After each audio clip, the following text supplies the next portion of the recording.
Hello everybody, welcome to today's video. Today we are going to talk about how to become a great consultant and the skills required to become a great consultant.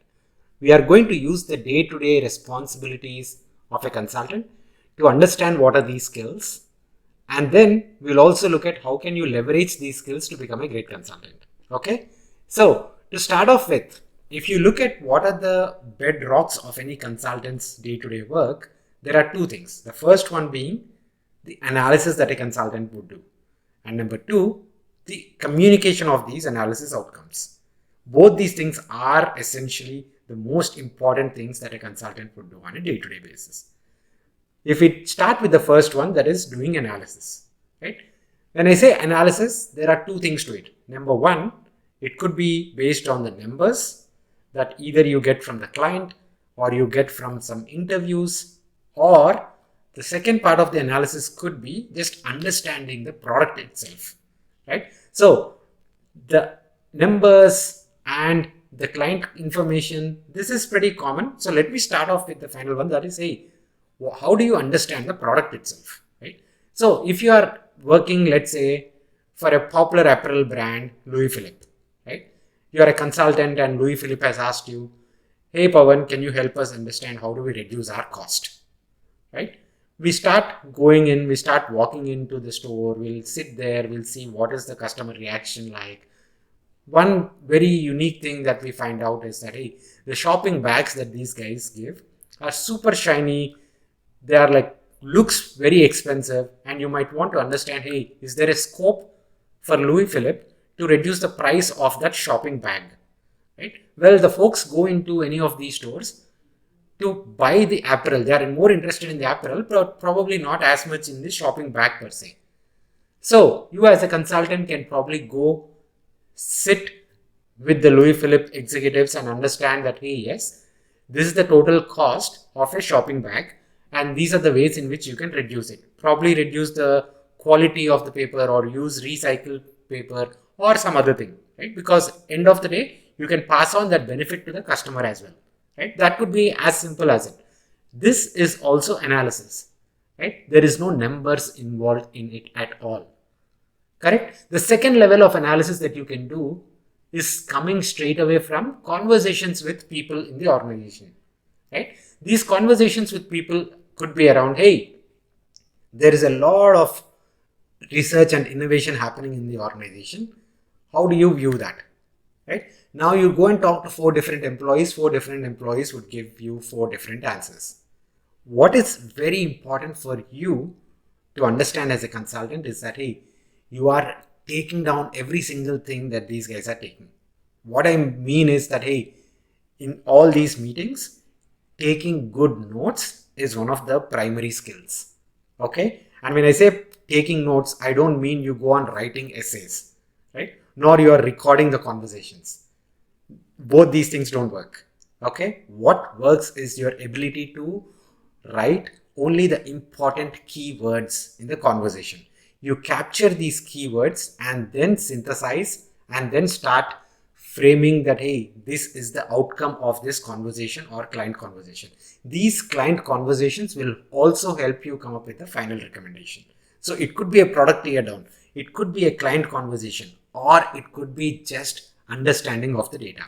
Any of these three things could constitute the day-to-day analysis that you do with the client.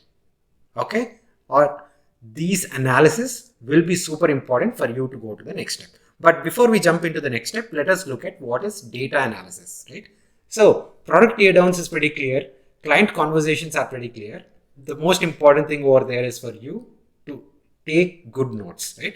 Now, when you come to the data analysis part, this is super interesting because a lot of people think that, hey, you need to be good with data. It means that you should be good at trigonometry or calculus or any of these things, right? No, that's not required. On the other end, you are neither tested on what is 13 times 3, which is 36, correct? No, 13 times 3 is 39. I do know it, guys. But you are not tested on any of these extreme ends of the spectrum.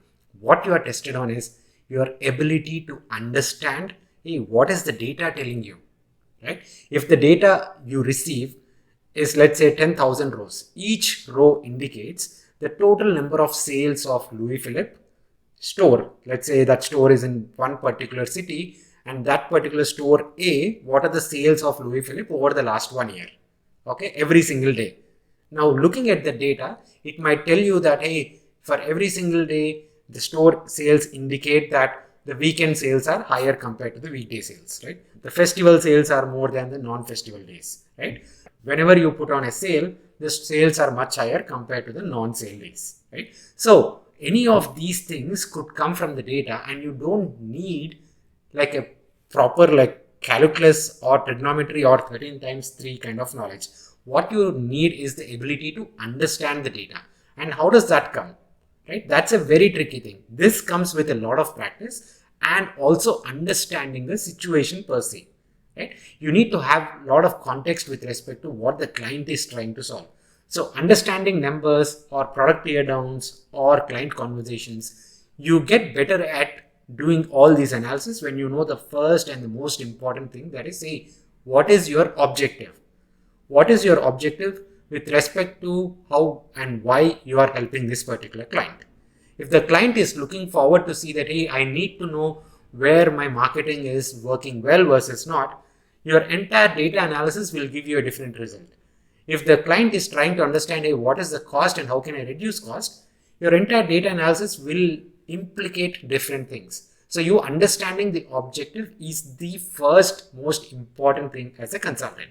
Okay, and then comes the data analysis, and then comes product teardowns, client conversations, all these things. Now moving on, the second part of the funnel is about communicating the results. Right? Communicating the results is actually very interesting. This comes from two elements: your oral communication and your written communication. But even more important than the actual communication parts is your structured thinking ability. For example, let us take that recently Oracle has purchased for $28 billion a medical records company. The client might ask you like, hey Pawan, why did Oracle spend such a huge amount of money on a medical records company? Right? Then you might start with your answer. You might have done a lot of analysis, and then you might say that, hey, yes, by the way, Oracle has purchased this company because it's a great company. They have been in this industry for a very long time, and now they want to make sure that they get a very good hold in the medical devices industry because of through this particular company, and also they are having already a good enough. So you can go on and on and on, right? Structured thinking comes with the information that you already know and the ability to communicate it in such a way that the other person is able to remember. And how will the other person remember? If you are giving them in a very bucketed way, right? When you are giving the information in a very bucketed way. For example, you can say that, hey, the Oracle purchase of this particular organization for $28 billion is because of two reasons. Number one, industry. Medical healthcare industry itself is growing and is one of the fastest growing industries in the entire US, right? And this particular target company has more than 25% market share. So Oracle will directly get access to 25% of the hospitals in the US through this acquisition, which is a very big deal. Number two, the cloud services revenues for Oracle are growing at a rapid pace. Even though it's a very small player in the market, the revenues through this particular division are increasing every single day. Now, having access to 25% of the hospitals and the ability to transform their records into Oracle's cloud services division, that's going to be a massive boost. So these are the two primary reasons: the industry and the ability to transform these customers into their cloud services is the reason why Oracle has purchased this particular company. So now you take a step back, you will understand that, hey, structured thinking or communication has to do with two things: the information that you know and also how you are presenting that information. It is not just about, hey, I know all the information so I can present it in whichever format. No, the other person won't remember anything that you are saying. So understand, and this is also a skill that you should practice and acquire: structured thinking and structured communication. Then comes how you are putting down things on paper. That is your written communication. Written communication becomes very tricky, but one quick tip that I would give you is that, hey, whenever you are communicating something to your senior or your client, or let's say even your colleague, right? The first thing that you need to keep in mind is that, hey, you start off your email, you start off your communication with something positive. That positive thing helps the other person at least get into the right frame of mind before you start shooting down that, hey, this is the negative thing, right? There will always be a positive silver line, and that positive silver line should come right up front.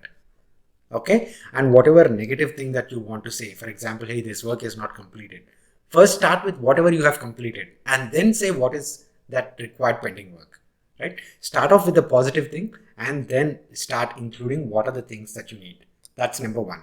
The second thing that you also need to do in the written communication is be very clear with respect to what you want from the other person. If you are writing an email asking the senior, asking the manager, asking your partner or client to review, just be very clear in the first sentence itself and say that, hey, by the way, I want you to review the attached Excel. Please do that, right? Or very clearly say that, hey, can you tell me if this sounds yes or no, right? So helping the other person understand what you want them to do through that email is extremely important. So tell them like yes, whether it's a yes or no email, whether it is a review versus no review, whether it's a go versus no go, and giving that positive information right at the top. These things help you amplify the entire written communication part. Now coming to the oral communication, as I mentioned, you structuring and you telling the information in pieces will help a lot, right? The other part of oral communication is also about understanding the other individual. You understand the other individual even before you start talking. Hey, a lot of conversations are not about just the answer, right? A lot of conversations are also about understanding the other individual. That is, hey, where do they come from? What are their personal interests? A lot of times you might not have that luxury to learn about the other person, whether it's a client, whether it's a senior partner, but you need to make an effort to understand whether you have that luxury versus not. Spend that time to understand the other person and then see if that makes a difference for you on your day-to-day communication, because you don't necessarily have to have every single day great outcomes to have a good conversation with somebody.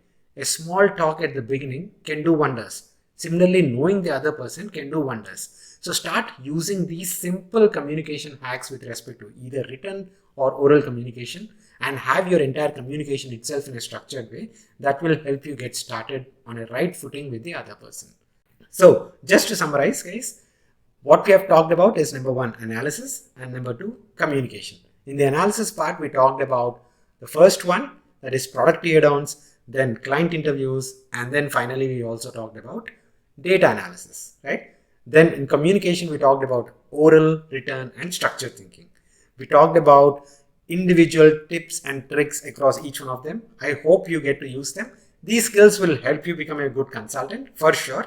And I also believe that these skills will help you become in whatever job you are doing currently. Please do let me know if you like it, and do press on the like button if you like this video. Thank you so much, and we'll see you again tomorrow. Take care, guys. Bye.